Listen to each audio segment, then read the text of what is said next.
എന്താണ് ഹൈക്കോടതിയിൽ നിന്നും പുതിയ വിവരങ്ങൾ വരുന്നത്? 2011 ഈ സെൻസസ് അടിസ്ഥാനമാക്കി അതിനുശേഷം പിന്നീട് ഒന്നും പുതിയ സെൻസസ് നടന്നിരുന്നില്ല. ഇതൊക്കെ ചൂണ്ടിക്കാട്ടുകയാണല്ലോ ഇപ്പോൾ ഹൈക്കോടതി ചെയ്തിരിക്കുന്നത്. അതിലേതൊക്കെ വാർഡുകൾ, ഏതൊക്കെ നഗരസഭകളിലെ 8 നഗരസഭകളാണല്ലോ ഇപ്പോൾ നടപടിക്ക് വിധേയമായിരിക്കുന്നത്, അല്ലെങ്കിൽ അവിടുത്തെ വിഭജനമാണല്ലോ റദ്ദാക്കിയിരിക്കുന്നത്. കൂടുതൽ ഡീറ്റെയിൽസ് എന്താണ്? ഹൈക്കോടതി എത്രത്തോളം ഗൗരവത്തോടുകൂടി ഈ വിഷയത്തെ പരിശോധിക്കുന്നുണ്ട്?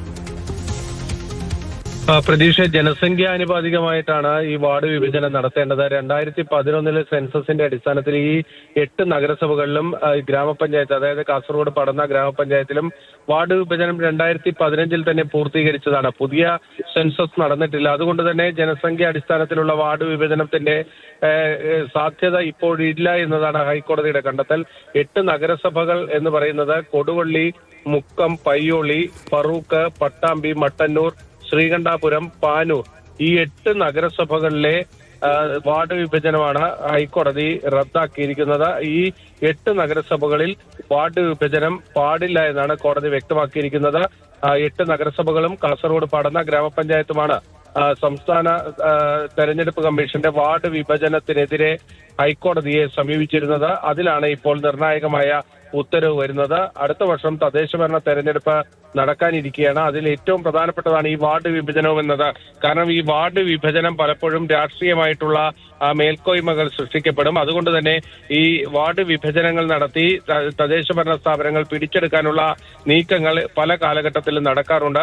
അതിനെതിരെ രാഷ്ട്രീയ കക്ഷികളിൽ നിന്ന് തന്നെ എതിർപ്പുകൾ ഉയർന്നു വരും. അങ്ങനെയാണ് ഈ 8 നഗരസഭകളിലെയും ഒരു ഗ്രാമപഞ്ചായത്തിലെയും വാർഡ് വിഭജനം ചോദ്യം ചെയ്തുകൊണ്ട് ഹൈക്കോടതിയിൽ ഹർജി വന്നത്. എന്തായാലും ആ വാർഡ് വിഭജനങ്ങൾ ഇപ്പോൾ ഹൈക്കോടതി റദ്ദാക്കിയിരിക്കുകയാണ്. ഇവിടെ 2020 എങ്ങനെ തെരഞ്ഞെടുപ്പ് നടന്നോ അതേ വാർഡുകളിൽ തന്നെ തെരഞ്ഞെടുപ്പ് പുതിയ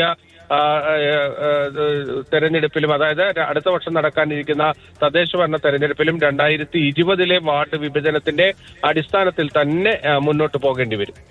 പിന്നെ അവിടെ ഡീലിമിറ്റേഷൻ പൂർത്തിയാക്കിയ, അല്ലെങ്കിൽ ആ പ്രോസസ്സ് നടത്തിയ സംവിധാനങ്ങളെയൊക്കെ തന്നെ കേട്ട ശേഷമാണോ ഇങ്ങനെ ഒരു നടപടിയിലേക്ക് പോകുന്നത്? അതല്ല ഇനി അവർക്ക് പറയാനുള്ള, അല്ലെങ്കിൽ സർക്കാരുമായി ഈ ബന്ധപ്പെട്ട്, അല്ലെങ്കിൽ ഈ വിഭജനം നടപടികളുമായി ബന്ധപ്പെട്ട് പോകുന്ന സമിതിക്കൊക്കെ ഇതിൽ അഭിപ്രായം പറയാനുള്ള ഒരു സാധ്യത വരുമോ ഇനി? ഡീലിമിറ്റേഷനുമായി ബന്ധപ്പെട്ട അധികൃതരെ എല്ലാം കേട്ട ശേഷമാണ് ഹൈക്കോടതി സിംഗിൾ ബെഞ്ചിന്റെ ഏറ്റവും പ്രധാനപ്പെട്ട ഈ ഉത്തരവ് പുറത്തു വരുന്നത്. ഇതിനെ മേൽക്കോടതിയെ സമീപിക്കാനുള്ള നിയമപരമായ സ്വാതന്ത്ര്യം എല്ലാ സംവിധാനങ്ങൾക്കുമുണ്ട്.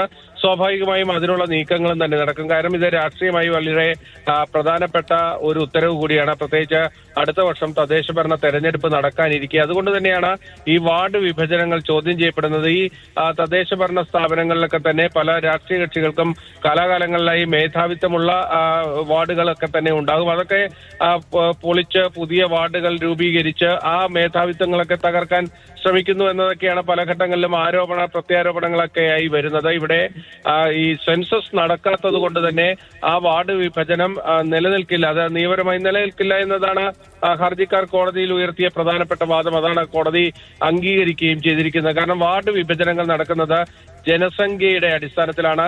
ജനങ്ങൾ ഓരോ വാർഡിലും ഉള്ള ജനങ്ങളുടെ എണ്ണം എടുത്തതിന് ശേഷമാണ് 2010 സെൻസസ് പ്രകാരമുള്ള വാർഡ് വിഭജനം 2015 തന്നെ പൂർത്തീകരിച്ചു കഴിഞ്ഞു.